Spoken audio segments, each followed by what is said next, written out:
प्रवीण भाऊ कडून अशी विनंती आहे की त्यांनी आपला विषय सुरू करावा, मुलांना यथोचित मार्गदर्शन करावे. धन्यवाद. आजचा तुमचा जो विषय आहे पक्षी आणि सर्प. पक्षी आपल्या सर्वांना माहिती आहे. पक्षी म्हणजे काय तर एक उडणारा प्राणी, ज्याला उडता येतो तेवढी आपली कल्पना आहे त्याच्याबद्दल. पण तो फक्त उडणाराच प्राणी म्हणजे पक्षी नाही, तर अंडी देणारा प्राणी आणि जो शीत रक्ताचा नाही तर उष्ण रक्ताचा आहे. तर सर्प आणि पक्षी या दोघांमध्ये फरक आहे. सर्प हा शीत रक्ताचा आहे म्हणजे कोल्ड ब्लडेड आहे, आणि पक्षी हा हॉट ब्लडेड आहे म्हणजे उष्ण रक्ताचा आहे. आपल्या संपूर्ण भारतामध्ये 1200 किंवा भारतीय उपखंडामध्ये, त्यापेक्षा योग्य राहील, भारतीय उपखंडामध्ये 1200 पेक्षा जास्त प्रकारचे पक्षी आपल्या भारतीय उपखंडामध्ये आपल्याला आढळतात. विषय फार कठीण आहे आणि खूप मोठा आहे. तो इतक्या लवकर सुटणारा विषय नाही आहे. परंतु सर्पांचं आणि पक्ष्यांचं जवळचं नातं आहे. म्हणजे उत्क्रांतीच्या अवस्थेमध्ये सर्प म्हणजे सरपटणारे प्राणी, आणि या सरपटणाऱ्या प्राण्यांपासूनच पक्षी हे निर्माण झालेले आहेत. त्यांना पंख आले, त्यांना फेदर्स आले, बरोबर आहे. तुम्ही आजही पक्ष्यांचे पाय पहा, तुम्ही कोंबडी पाहिली, कोंबडीचे पाय पहा. सापांच्या शरीरावर ज्याप्रमाणे तुम्हाला स्केल्स दिसते तसे स्केल्स तुम्हाला कोंबडीच्या पायावरून मध्ये दिसून येते, आणि तिथूनच या दोघांचं आपल्याला जवळचं नातं पण समजून येते. आपल्या भागामध्ये आपण पक्ष्यांची जरी फारशी केअर करत नाही. कशी केअर करत नाही म्हणजे समजून चाला, तुम्हाला एखादं झाड लावायचं असेल तुम्ही काय विचार करता, पहिले असा विचार करता की असं एक झाड लावायचं ज्याला कोणीही खाणार नाही, बरोबर आहे. मग असं झाड कोणतं लावायचं तर मग कडुनिंबाचं लावायचं, सप्तपर्णीचं लावायचं किंवा करंजीचं लावायचं. तुम्ही गावामध्ये जर आज जर मोजदाच केली तर 80% झाडं या 3 जातीने व्यापलेली आहे.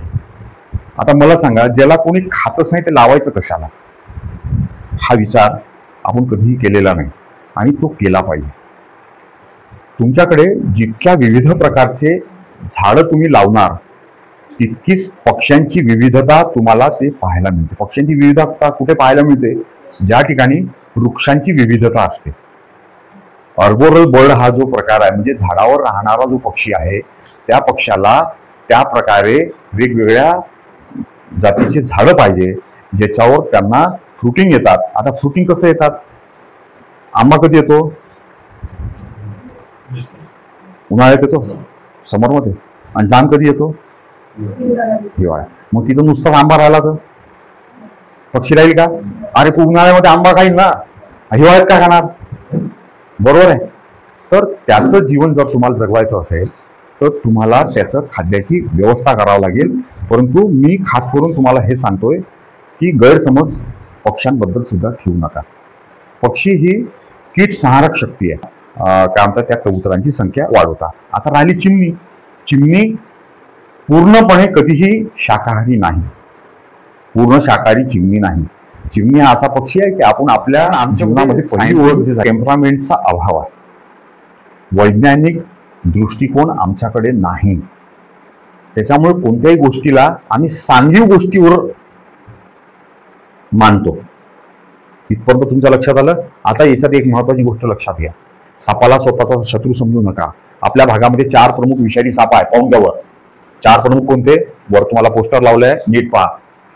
हा नाग आपल्या भागामध्ये आहे. काळा असेल तर त्याला डोम्या म्हणतात, लालसर असेल तर त्याला गवाळ्या म्हणतात. मन्यार हा आपल्या भागामध्ये आहे. खास करून शहराचा काठाचा जो भाग असतो तिथे हा साप असतो, आणि याचं वैशिष्ट्य हा फक्त रात्री निघतो. कधी निघतो?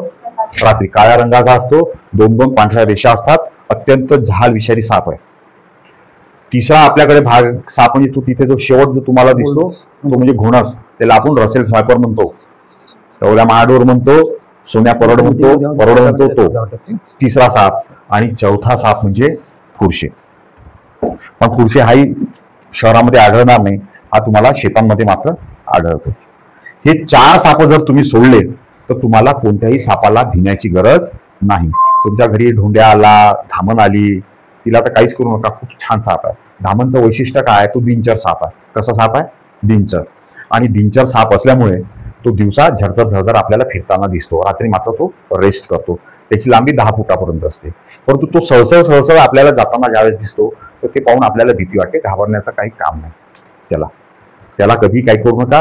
धामण पण रंगामध्ये येते, म्हणजे काही पिवळी धामण आहे ना, काही धामण दिसायला एकदम पिवळी कंच दिसते, कोणती धामण एकदम काळी कुट्ट दिसते. काळी कुट्ट दिसणारी जे धामण असते, काळी धामण, ती थोडीशी नागासारखी भासते आपल्याला काळ्या रंगामुळे, बरोबर आहे. तर धामणला भिण्याची गरज नाही. त्याच्यानंतर आपल्या भागामध्ये बरेचसे साप आहे. त्याच्यामध्ये मी तुम्हाला थोडं तुम्हाला सांगतो. हे सर्व बिनविषारी साप, हा मोठा वाळा किंवा बिग वॉर्म स्नेक, त्याच्यानंतर ह्या ड्युमरेल्स ब्लॅक हेडेड स्नेक, त्याच्यानंतर कॉमन वुल्फ स्नेक ज्याला कवळ्या म्हणतात. काही लोकांना कवळ्या साप हा विषारी वाटतो, पण हा बिनविषारी साप आहे.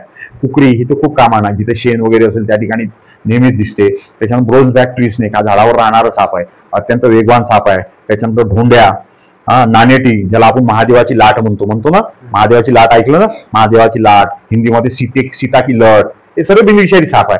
त्याच्यानंतर हा गवत्या ज्याला ग्रीन किलबॅक किंवा ग्रास स्नेक म्हणतात, हा गवत्या साप. कॉमन ट्रिंकेट स्नेक हा घरामध्ये कधी कधी दिसतो आपल्यावाल्या.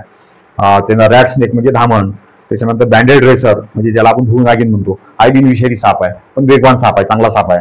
त्याच्यानंतर सँड बोआ, हा थोडासा जाडसर अजगरासारखा वाटतो, परंतु हा सँड बोआ आहे. त्याच्यानंतर मांडो आपल्या भागामध्ये दिसत नाही, मला कधी सापडल्याचं असं काही उदाहरण नाही आहे मांडो, पण कदाचित एखाद्या सापडू पण शकतो.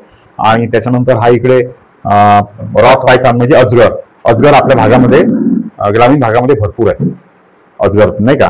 त्याच्यानंतर मग हे कॅट स्नेक, हे झाडावरचे साप आहे. Common cat snake, Forsten's cat snake आणि वाईन स्नेक, हे झाडावरचे साप आहे. आलं लक्षात. आता आपण काय करायचं, दक्षता घ्यायची.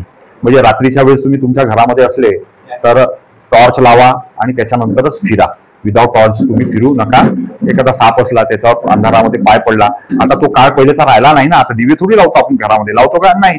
एक बटन लावली की लाईट लागतो आपला, नाही तर मग मोबाईलला पण टॉर्च असतो आहे ना, त्याचा वापर करा. लाईन गेली असेल तशा वेळेस पण तुम्ही टॉर्चचा वापर करा आणि हे करा.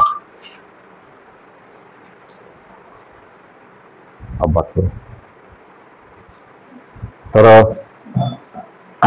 असं दक्षता जर तुम्ही घेतली, त्याच्यामुळे शेतामध्ये जर तुम्ही जाता, त्याच्यामध्ये सोयाबीनमध्ये, पराठीमध्ये, कुठे गवतामध्ये जर तुम्ही फिरता, तर पायामध्ये गमबूटचा वापर करा. आणि गमबूट नसेल तर सोपं साधा प्लॅस्टिकचा बूट असते. शेतावर काम करणारे लोक साधा प्लॅस्टिकचा बूट वापरतात. काय करा, चुंगडी असते आपल्याकडे प्लॅस्टिकची, ती चुंगडी बांधून घ्या पायाला. ते सर्व तुम्हाला मात्र आठवण राहील, सापाला नाही राहत, तुम्हाला आठवण राहील. आणि ते लक्षात ठेवा आणि ते इतरांना सांगा आणि त्यांना त्यांचा बचाव करा. मी आता इथे थांबतो.